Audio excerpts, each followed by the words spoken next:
Kepribadian. Asal kata personality. Persona dari bahasa Grek atau Yunani topeng. Personality seperti topeng, personality atau kepribadian. Public life atau ketampilan diri, yaitu presentasi diri seseorang ke dunia luar. Definisi kepribadian. Menurut Atkinson, kepribadian adalah segala bentuk pola pikiran, emosi, dan perilaku yang berbeda dan merupakan karakteristik yang menentukan gaya personal individu dan mempengaruhi interaksinya yang dengan lingkungan. Kedua, menurut Rumini, yaitu menggambarkan kepribadian sebagai keseluruhan tingkah laku seseorang yang diintegrasikan sebagaimana yang nampak pada orang lain. Manusia unik dan kompleks. Unik yaitu terdapat perbedaan individual antara manusia dan dengan makhluk yang lainnya. Sedangkan kompleks melibatkan sebagaimana aspek yaitu kognitif, afektif, dan fisikomotor dan sosial, lalu saling berinteraksi. Kepribadian berkaitan dengan adanya perbedaan karakteristik yang paling dalam pada diri, inner psikologis karakteristik manusia. Keperbedaan karakteristik tersebut menggambarkan ciri unik dari masing-masing individu.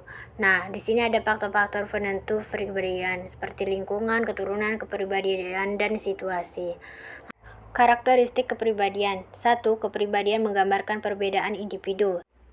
Yang kedua, kepribadian menunjukkan konsistensi dan berlangsung lama.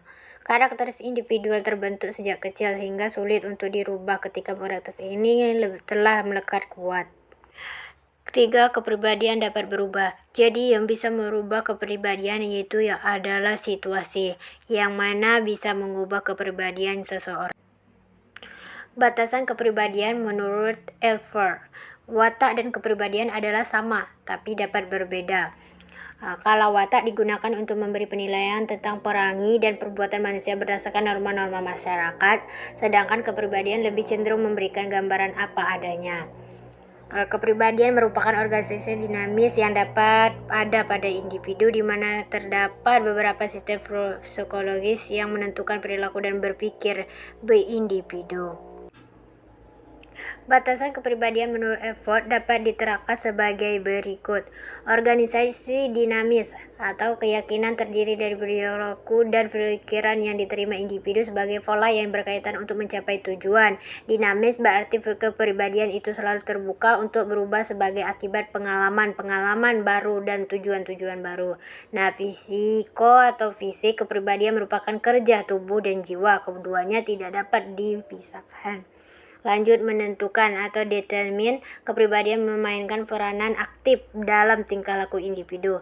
Ada karakteristik dalam perilaku dan berpikir. Setiap individu memiliki pola perilaku dan berpikir yang khas sebagai karakteristik dalam menghadapi lingkungan. Sebagai kepribadian juga memiliki fungsi. Lanjut teman-teman, ada kesimpulannya. Nah, kepribadian memiliki keunikan atau kekhasan yang berbeda antara individu satu dengan yang lain. Individu memiliki style atau gaya untuk berpikir dan perilaku yang konsisten dalam menghadapi lingkungan yang berbeda-beda. Kepribadian memiliki fungsi adaptasi yaitu menyesuaikan. Lanjut, ada kepribadian dan temperamen. Nah, di sini kepribadian adalah pola-pola perilaku yang dimiliki subjek diperoleh dari faktor pembawaan dan lingkungan, lebih dinamis dan dapat diubah melalui fungsi insentif. Temperamen adalah gejala karakteristik dari pola sifat emosi individu termasuk mudah tidaknya kena rangsangan atau kekuatan serta kecepatan bereaksi. Temperamen diperoleh dari pembawaan dan merupakan disposisi yang sangat erat hubungannya dengan faktor biologis. Sifat-sifat kepribadian yang tidak banyak berubah. Lanjut, ada pembentukan kepribadian. Ada faktor internal dan faktor eksternal. Nah, sedangkan faktor internal itu yaitu ada herediter, pembawaan yang diperoleh oleh orang tua. Lanjut, di situ ada pembentukan, ada strukturnya ya teman-teman. Kalau faktor eksternal itu ada fisik, pengalaman pada usia dini, pengaruh kebudayaan, nama dan pemberian ucap pada anak, perasaan berhasil dan gagal keluarga, pola pendidikan, sikap orang tua, situasi, dan lainnya. Tipe kepribadian. Lanjut teman-teman, di sini ada pengukuran kepribadian. Jadi cara mengukur kepribadian itu dengan cara tipe kepribadian atau effort yang bersifat mudah terbuka, tertarik, atau senang bergaul dengan individu lain. Lalu ada introvert, yaitu segalanya ditanggapi sesuai dengan keadaan dirinya. Sedangkan ambivert, yaitu tipe ini bersifat realistis atau objektif. Ada pengukuran kepribadian Laffer, yaitu fisiogonomi, yaitu pra ilmiah. Nah, di sini ada tahap-tahapannya ya teman-teman. Di sini kita bisa lihat bersama.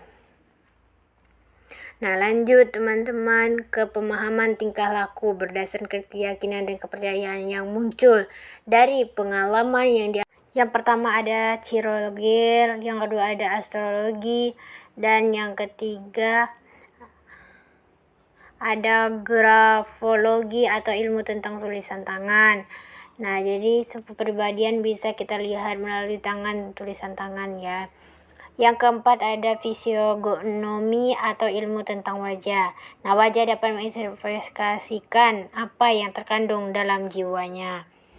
Berikut contoh-contoh wajah-wajah dan bentuk-bentuk wajah ya. Yang kelima ada frenologi atau ilmu Tiongkok. Oke, yang keenam ada onikologi atau ilmu kuku. Kepribadian seseorang berdasarkan keadaan kukunya. Ke materi itu penilaian kepribadian menurut semi ilmiah. Di sini ada beberapa tipologi atau menurut secara ilmiah tentang kepribadian seseorang. Nah, di sini ada endeavor contoh-contohnya.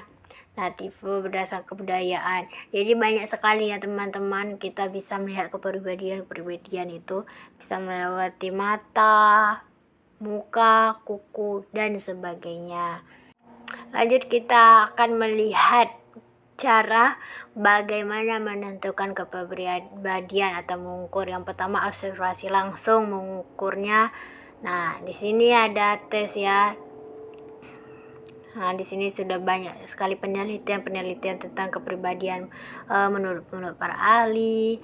Nah, seperti contohnya di sini ada kognitif, kepribadian fisiologis, dan lain sebagainya. Jadi kita manusia itu sangat berbeda-beda kepribadiannya. Jarang sekali semua orang itu memiliki kepribadian yang sama-sama ya teman-teman.